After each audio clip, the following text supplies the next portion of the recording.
एक बार जोरदार तालियां बजाकर आज के इस पावनमयी कार्यक्रम का जो शुभारंभ हमारे समाज के जो प्रबुद्ध जो लोग हैं,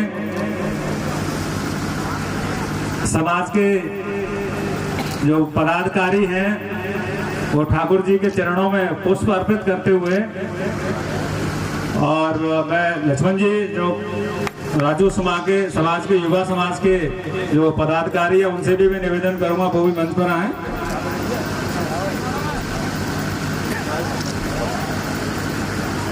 लक्ष्मण जी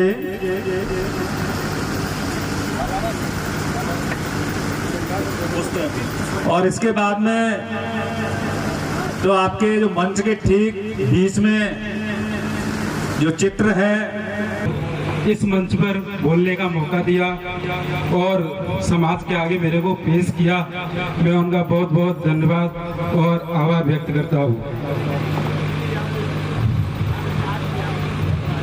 मैं पहली बार मंच से बोल रहा हूँ, तो एक अपने लाइन से शुरू करते हैं।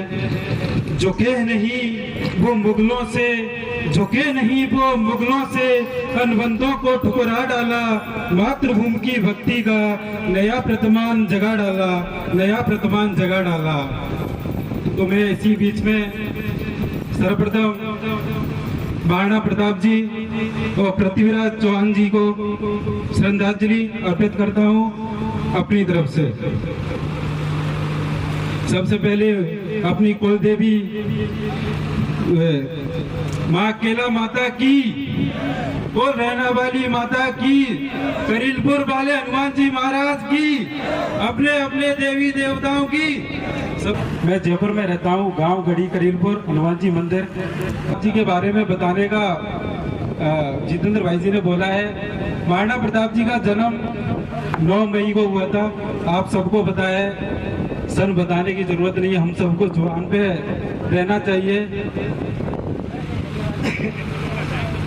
महाराणा प्रताप जी इतने प्रतिभाशाली थे क्योंकि उन्होंने एक राजस्थान के ही वो राजा नहीं थे, वो पूरे भारत के राजा थे, लेकिन जो इतिहासकार थे उन्होंने उनको दबाने का प्रयास किया, कुचलने का प्रयास किया, क्योंकि उनको एक राजस्थान तक ही सीमित कर दिया गया था।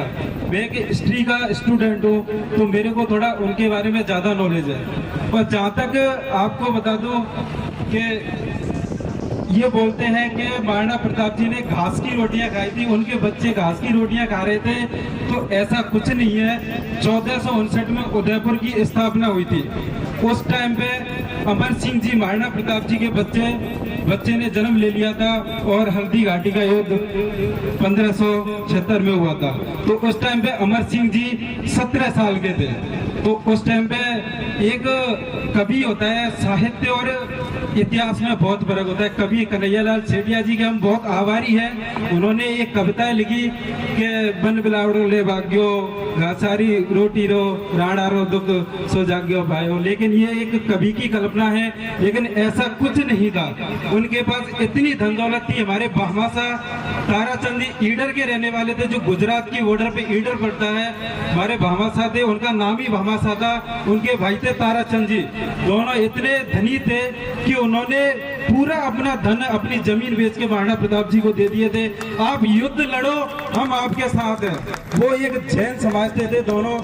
और हल्दी घाटी के युद्ध की बात है, आपको मैं दोबारा रिपीट करूं, उस टाइम पे महाराणा प्रताप जी के साथ लोहार गाड़िया, जो आप अपने उनको लोहार उनके नाम से जानते हैं, और भील, हमें एक अलग उसमें सिचुएशन में डाल दिया कि एक समाज को एक बुराई बनाने के लिए महाराणा प्रताप जी को एक राजपूत के लेवल पे सेट करके उनको इतिहासकारों ने एक अलग सिस्टम में बांध दिया। लेकिन वो एक सर्व जाति को लेकर साथ चलने वाले के इंसान थे। और महाराणा प्रताप जी के बारे में एक बात बता दूं, जब उदय सिंह जी की, उनके पिताजी की हत्या हो जाती है, तो उस टाइम पे क्या होता था कि जो लड़का राजा बनता था वो अंत्येष्टि में उनके साथ नहीं जाता था, वो अपने राज तिलक की तैयारी करता था, और जो और थे उनकी अंत्येष्टि में जाते थे। तो उस टाइम पे महाराणा प्रताप जी साथ थे। तो ये महाराणा प्रताप जी जो उनके जो सामंत थे चूड़ावत, उन्होंने महाराणा प्रताप जी को वही